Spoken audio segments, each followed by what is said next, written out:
اینم آخر کاره که کلاه پیشی از همون پوست درخت درست کردیم. اینم زنبیل هست که بهش میگن، داخلش سیب زمینی و پیاز و اینا گذاشتن. اینم به حساب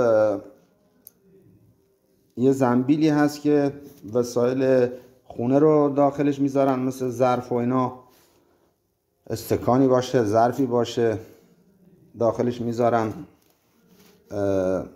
اینم به حساب جایی که برای مرغا که تخم میذارن، مشتکای زیر این مرغ میذارن و چند تا تخم میذارن. تخم همون مرغا که گذاشته میذارن، بعد از 22 روز این تخمه به جوجه تبدیل میشه. اینم فرآیند کارهایی که روستایان انجام میدن با پوست درخت خرما. امیدواریم که مورد رضایت شما قرار گرفته باشه.